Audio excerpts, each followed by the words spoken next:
Hi, welcome back to Storytime with Mrs. Primm.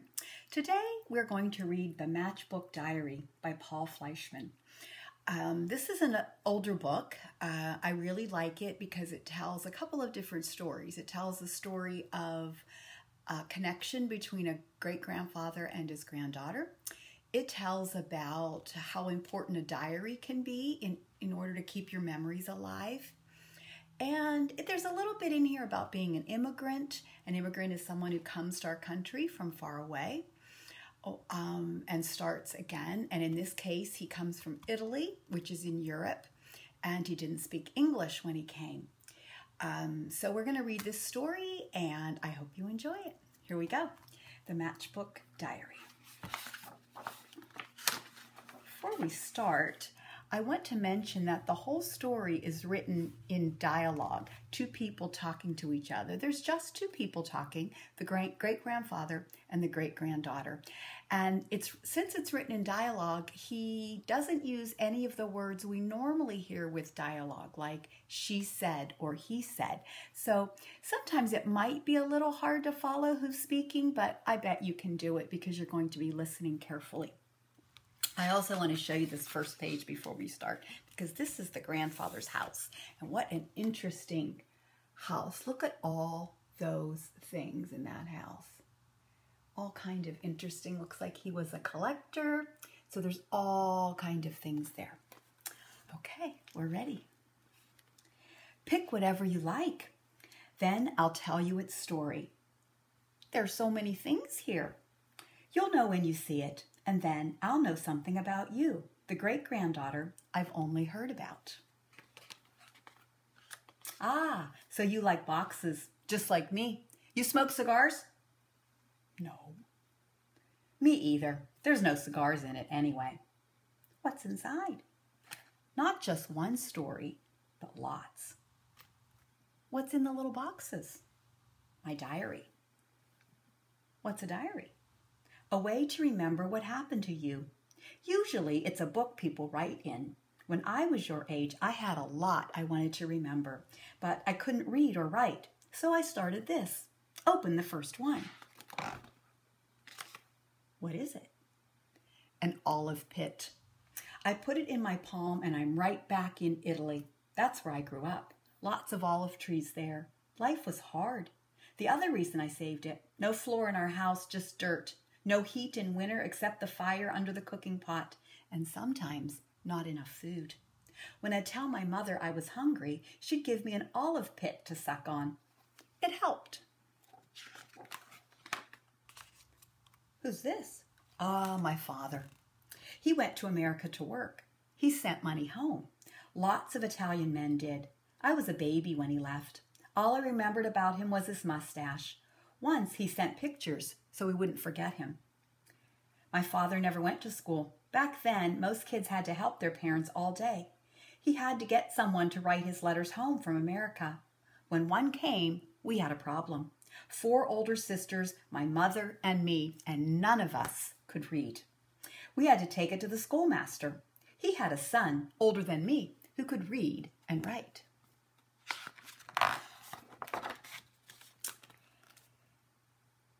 Every day, that boy wrote down what happened in a diary. Every year, he got a new one. Red leather with a silk bookmark. I had no idea how to write, but I was wild to have a diary. I want one too. Ah, that's my girl. There was a year with no rain, no wheat, no macaroni. The schoolmaster wrote a letter to my father for us. We waited. A long time later, a letter came back with tickets to sail to America.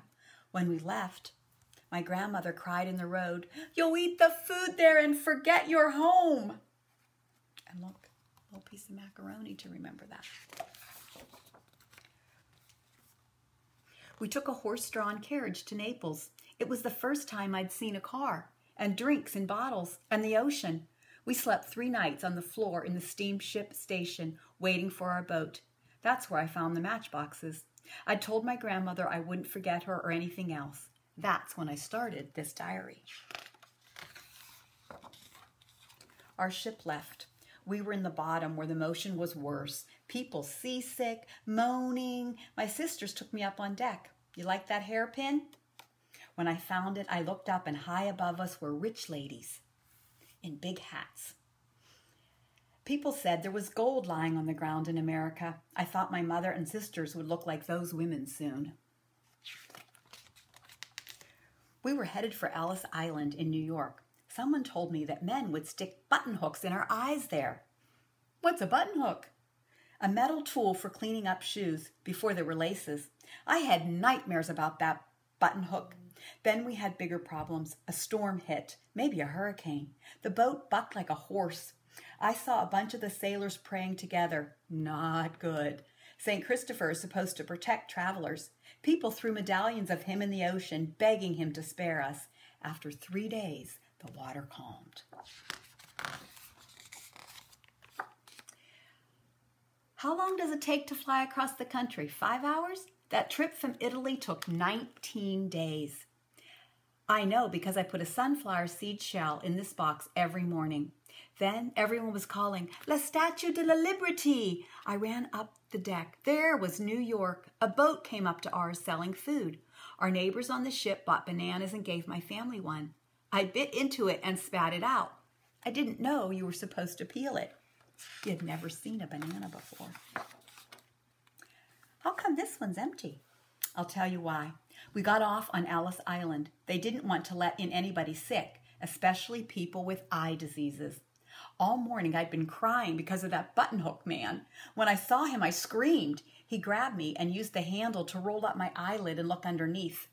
Red, he said. He can't come in. My mother fainted. My oldest sister found a doctor who spoke Italian and told him my eyes were red from crying, not from being sick. She gave me peppermint candies to calm me down.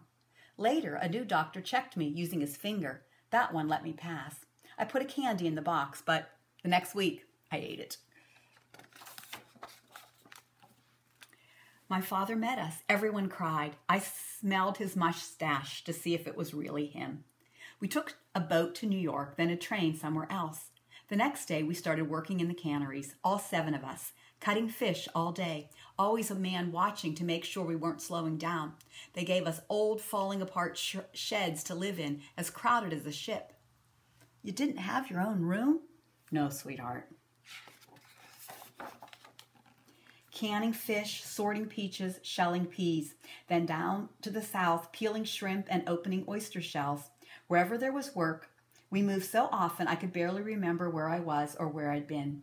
That's why I started saving bits of newspaper, so that someday I could look back and say I was in that exact place on that exact day. I still love newspapers. Instead of jewels, my mother and sisters had fish scales on their arms. The strange thing was, when we walked down a street and maybe past a grocery, the same people who bought our cans of sardines wouldn't look at us. Back then, some people didn't want Italians here. Sometimes boys threw rocks at us. That's how my tooth got in this box. That's my favorite box, my first baseball game.